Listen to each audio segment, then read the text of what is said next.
In today's episode of Spirit of Innovation, we discover the benefits of playing video games at school. Video games fit into education actually quite well. Most kids play video games, and so it's really an opportunity to connect kids to school. And when students belong, they work harder, they are more motivated, they're happier, they have better relationships. We look at how the water shortage affects us in Riverside County and explore the long-term solutions. Water needs to be on your mind every day. It is the one element that we need every single day. We can go without food for a couple of days, but we cannot go without water. We share the latest information on COVID-19 and uncover the myths and truths about the vaccine. Is the vaccine still shows that there's a reduction in hospitalizations, death, and overall COVID severity. Our guest host for this episode is Tim Dignan. Tim currently serves as the Director of Career and Technical Education for the Temecula Valley Unified School District. Previously, he served 15 years as a site administrator at both the high school and elementary school levels, and also taught biology and anatomy and coached basketball. Stay with us as Tim and the Spirit of Innovation team bring you impactful and innovative need-to-know, did-you-know, and good-to-know local community news and information.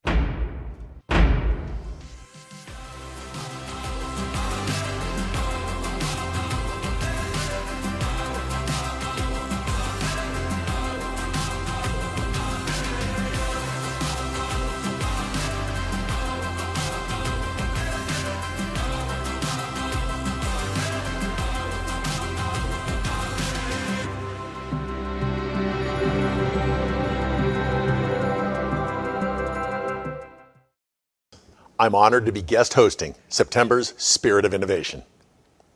September is one of my favorite months. It's exciting to see all the students returning and diving in to the learning opportunities our educators have created for them.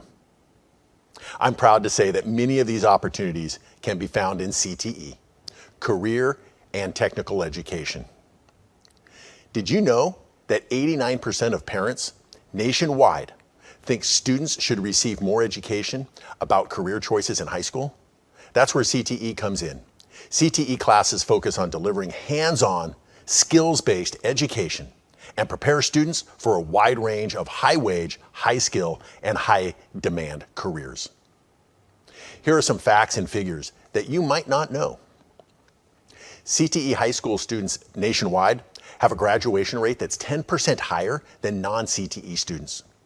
75% of CTE learners enroll in post-secondary education after high school. 80% of CTE students receive internship opportunities, compared to only 30% of non-CTE students. Those with associate degrees in CTE fields can earn up to $2.8 million in their lifetime earnings, which is the same as a bachelor's degree. Half of all CTE learners find careers in leading fields such as healthcare, STEM, and information technology. 91% of CTE students are better prepared for future careers compared to 44% of non-CTE learners. CTE programs are innovative and effective. We like to say, it's learning that works for California. You can find more information about CTE programs on the Spirit of Innovation website. Speaking of innovation, educators are always looking for new ways to engage students and have turned to video games to do just that. The Spirit of Innovation team takes a look at how esports play an integral role in education and career preparation. Electronic sports have become so popular that in 2019, the Riverside County Office of Education decided to form an esports league. Now 25 schools across the county participate. Some schools are lucky enough to have esports built into a class. So a student might attend a class every day and have esports experiences 5 days a week. Some schools run it as an after-school club, maybe once or twice a week. Video games fit into education actually quite well. Most kids play video games, and so it's really an opportunity to connect kids to school, to find their tribe per se. And so that when they come to school, they have a sense of belonging. And when students belong, they work harder, they are more motivated, they're happier, they have better relationships. Now we can take them and really build their social emotional skills. We can work to connect esports to traditional curriculums, STEM learning, the arts, literacy.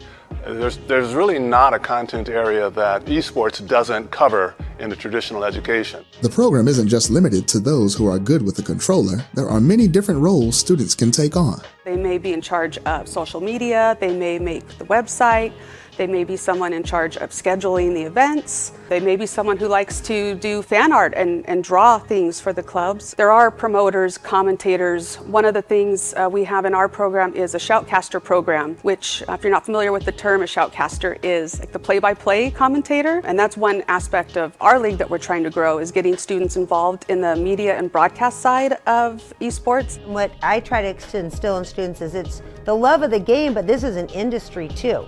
So I think those opportunities are there for kids, and as they get more involved with the whole community, they start to see those opportunities for future employment.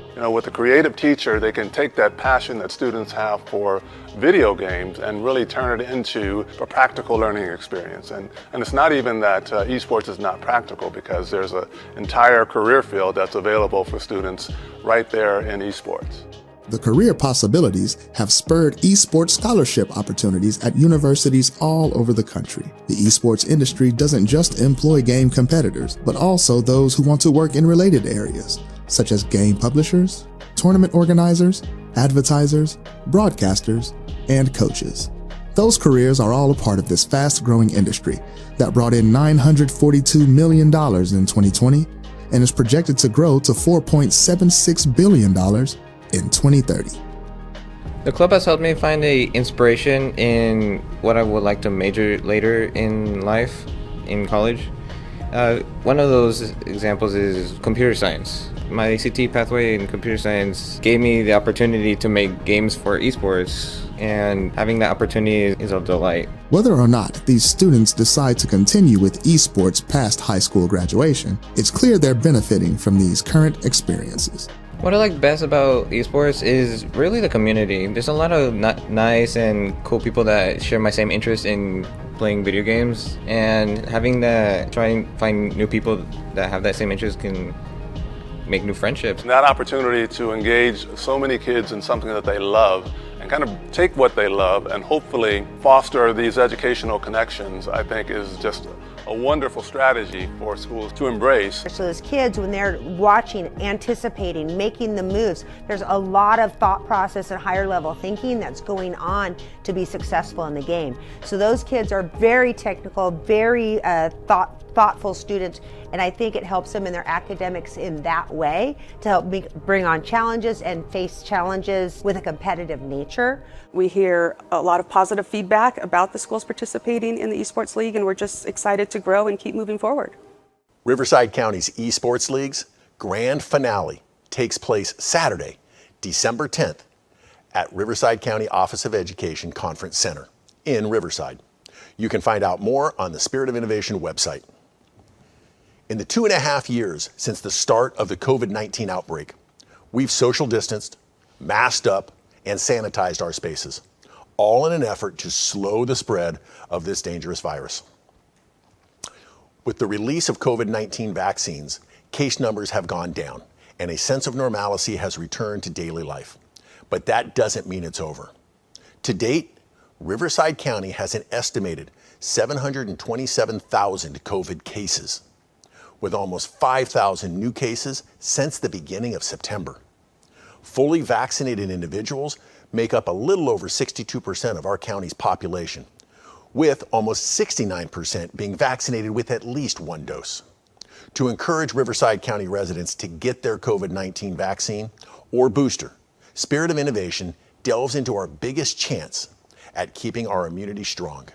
The COVID-19 vaccine is currently in full distribution, available to anyone 6 months and older. Many have viewed the vaccine as a light at the end of the COVID tunnel, but for others, myths regarding the vaccines give rise to skepticism and uncertainty about the safety and effectiveness of getting vaccinated. The vaccines were developed too quickly, so they can't be trusted. The vaccines that we have for COVID-19 are based off of decades of research. So while it might have felt that those vaccines were put together quickly, really there's decades of research behind it that helps support that technology and help us to create those vaccines. The vaccine contains the coronavirus, so getting it will give you COVID-19. The COVID-19 vaccine cannot give you COVID-19 disease. So you cannot contract the virus from the vaccine. So what the vaccine does is it puts a part of the protein from the virus called the spike protein, or shows you different parts of the virus to your immune system. So that way it knows and is able to recognize the virus and be able to fight against it in the future. I already had COVID, so I don't need the vaccine. So for individuals that already had COVID, it's still recommended to get a COVID vaccine. The vaccine still shows that there's a reduction in hospitalizations, death, and overall COVID severity. There's also evidence showing that individuals that haven't been vaccinated, even if they had COVID, that they're still at higher risk of getting COVID again compared to individuals that have been vaccinated. For those reasons, even if you've had COVID in the past, it is still recommended that you get your vaccine. The COVID-19 vaccine alters your DNA. The COVID-19 vaccine cannot alter your DNA. The mRNA vaccines do help to code for proteins that your immune system can then be aware of, familiar with, and be able to fight against COVID better. But the particles from the vaccine do not enter the same place where your genes are housed, so they do not get incorporated into your DNA. COVID-19 vaccinations can cause infertility or miscarriage. COVID-19 vaccines have not been shown to cause infertility or miscarriage. What some individuals might experience is after having their COVID-19 vaccine, they might find some alterations to their menstruation or to their period, but those alterations are short-term and have not shown any effect on fertility or on effects on getting pregnant in the future.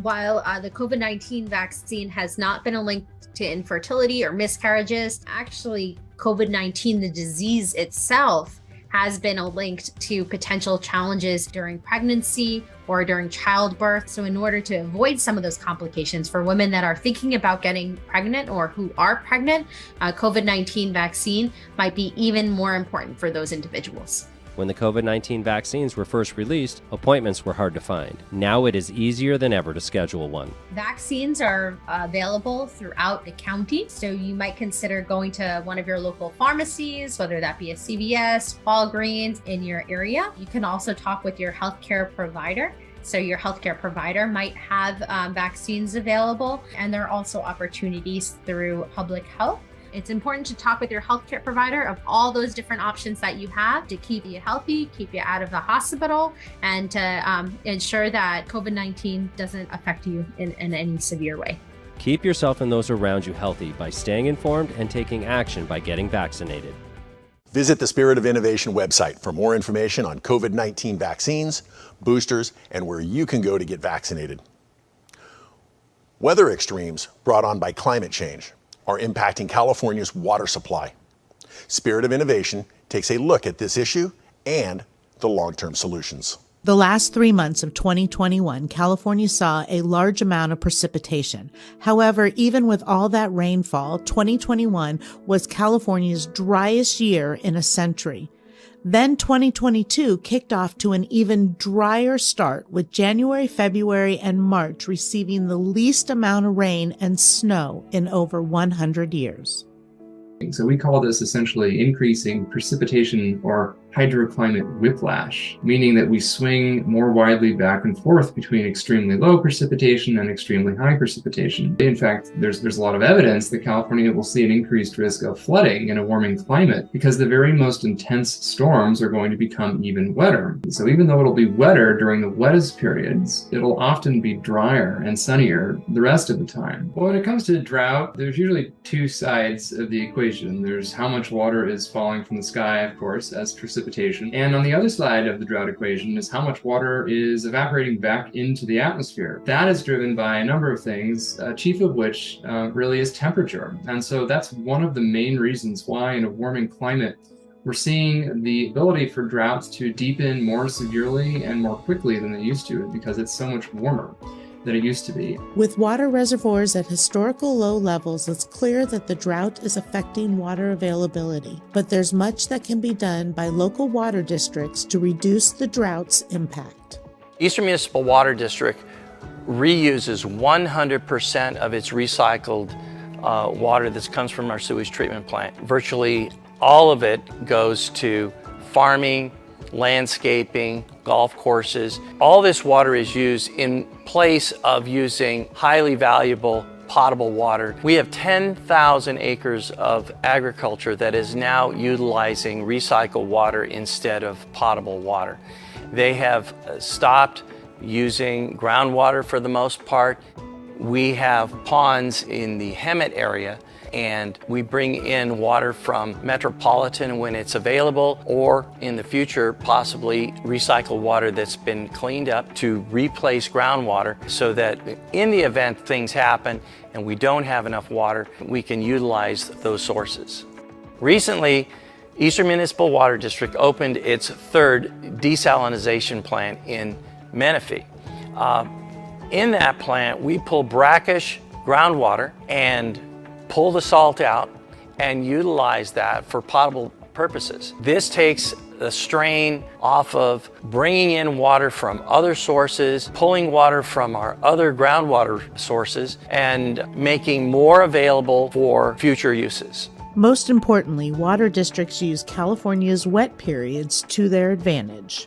During the wet times, that's when all the planning happens. The recycled water use, groundwater recharge, all this happens in the good times. When there's lots of water, that's when we fill our basins, that's when we fill our tanks, that's when we build the facilities that we need to build. That is what has sustained us during this period. Water needs to be on your mind every day. It is the one element that we need every single day. We can go without food for a couple of days, but we cannot go without water. So when you open that faucet, remember to turn it off. When you go out in your backyard and you see that there's water running here or there, make corrections. Put in drip systems. Plant vegetation that is more conducive to water conservation than non-functional turf. While water conservation is necessary, scientists say we will most likely continue to see an increase in extreme weather conditions until climate change is addressed. It really does matter. Is it a small additional increase or is it a large additional increase? And that's the range of outcomes that are still plausible depending on how much and how quickly we mitigate our carbon emissions. And so there's a wide range still of potential futures, ones that are only somewhat warmer and somewhat more extreme than we're experiencing today, and others that are dramatically more so. And we could still end up on either path. So I know which one I'm rooting for, but there's a lot of work still to get there. While we're battling global warming, we can't control how much water comes to us during wet or dry periods, but we do have control over how the water is used and conserved. Our future is in our hands. If you want to dig deeper into water shortage issues or learn how to teach others about the challenges of water management, I encourage you to check out the nonprofit Water Education Foundation.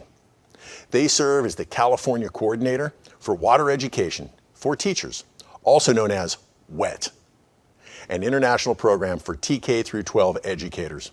We have a link to the nonprofit on the Spirit of Innovation website. Those of us involved with CTE know how powerful hands-on training can be. JDS Creative Academy uses hands-on training in its video production program, and a good example of what this training can teach can be seen in this next segment. We bring you Sergio's Food Corner, which was conceptualized and written by job training participant Sergio Moscoso.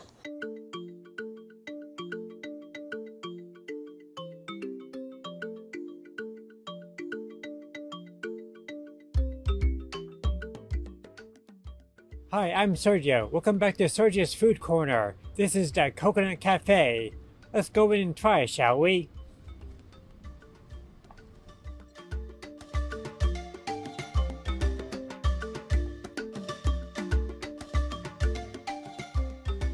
What inspired you to open this restaurant? We're both from the islands. My husband was in the military, retired Army. So we traveled a lot, and we had to cook food for everybody.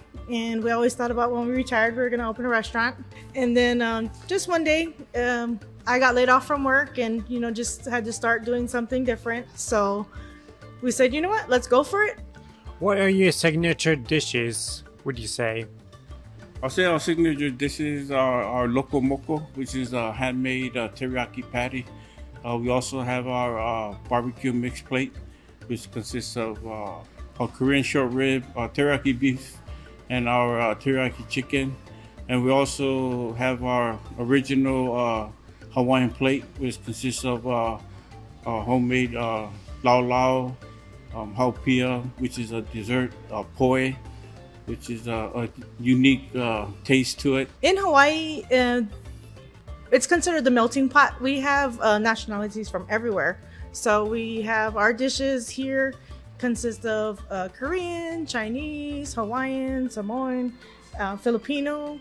So we have just like a mixture of everybody melted into our Hawaiian. I'm choosing the Loco Moco bowl to try because I read a manga where a character ate this dish and I'm curious what it might taste like. The sweetness and the saltiness and umami-ness of the sauce really brings a nice flavor to the patty and egg. Delicious. It definitely adds nice flavor to the rice as well. The egg broke up onto the beef patty, making it very exquisite. The macaroni salad, I cannot stress it enough. It is a perfect side dish to it. I also want to try a dessert called malasadas because a character in a video game said it was his favorite food. But I also want to taste it because I love cinnamon. Our malasadas too is always, it's made from scratch. It's one of the popular desserts in Hawaii. We have varieties of different flavors from haupia, which is like a coconut, our basic chocolate or vanilla. We also have coated with regular sugar or cinnamon sugar. The malasadas have a really nice shape, and the sugar makes it sweet, but not too sweet. But if you want something sweeter, you can go with a cream-filled one, just like having an eclair. This is some great food. Support your local restaurants. This was the Coconut Cafe, a barbecue Hawaiian joint. Agree or disagree with me by posting on social media, Twitter, Facebook, Instagram, or on YouTube. This is Sergio. Back to you in the studio. Thank you, Sergio, for checking out the Coconut Cafe. I think a lot of viewers are going to want to try the food there themselves.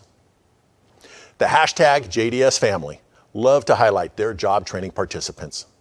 Not only was this Sergio's third food corner, but he was paired up this time with another participant who produced the segment. Shout out to Karina Corona for her first time producing a story with another participant. Way to go, Karina. Now it's time for our Good to Know, where we share community events, heartwarming news, and general good to know topics and information.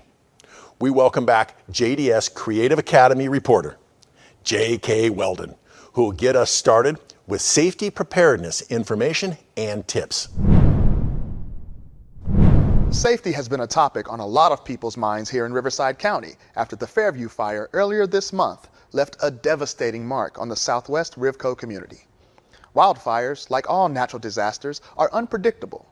Riverside County's Emergency Management Department recommends all residents be prepared for any disaster by having a plan, making a kit, getting informed, and getting involved.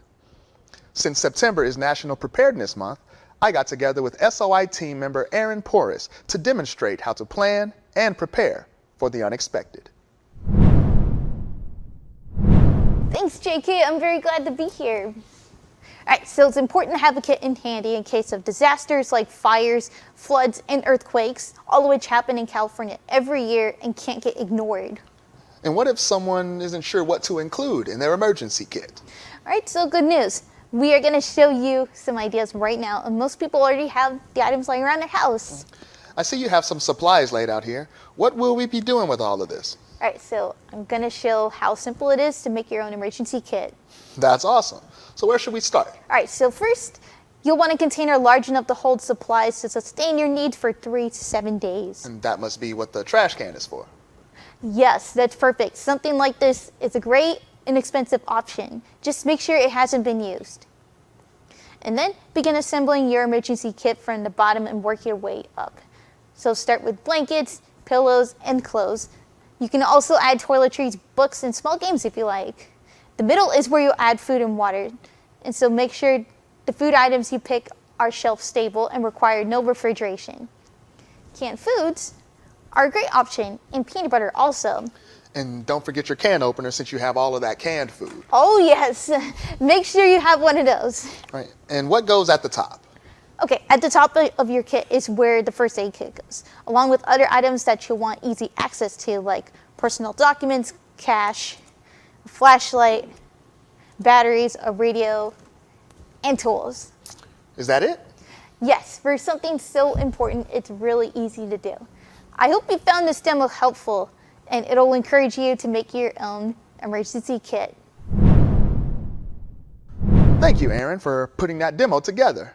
I sure learned a lot. For those who have been affected by the fire, the county offers services to help with their losses. Riverside County's Emergency Operations Call Center operates Monday through Friday from 8 a.m. to 5 p.m. and is open to aid residents whose homes were damaged or lost in the fire. The phone number to call is behind me on the screen. CalFresh recipients have until October 5th to report their food loss due to fire and request replacements. Now here are SOI team members Tyler Perrone and Aaron Perris for some more Good to Know. Are you ready to kick off some Halloween fun?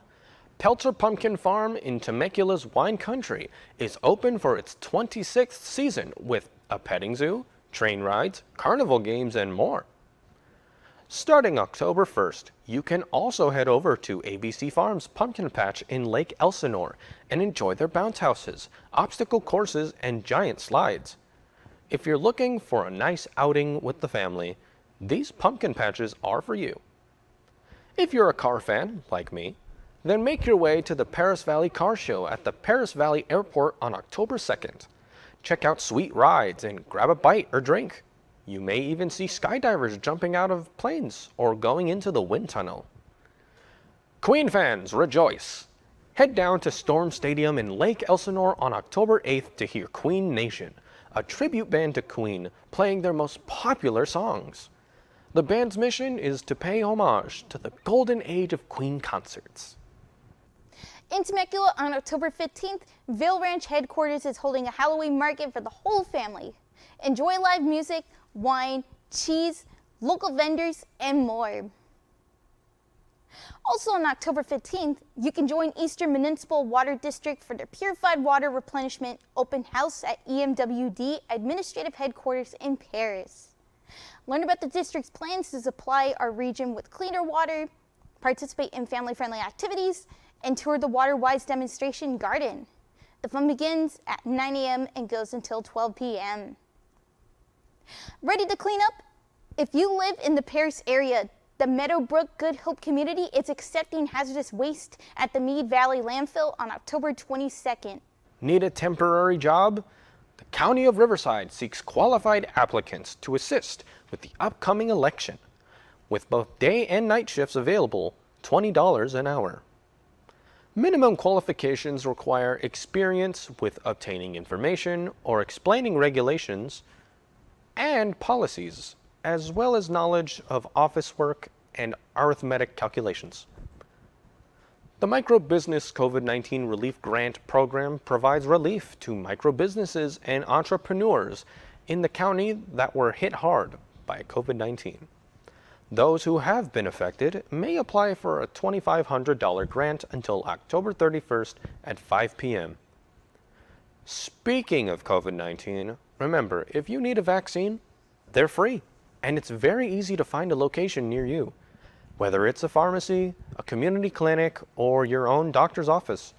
Go to our website to find links to get you started, as well as more information about the good to know events we just shared. Back to you, Tim. It's been great hanging out here and seeing all that the hashtag JDSFamily do in their day-to-day work.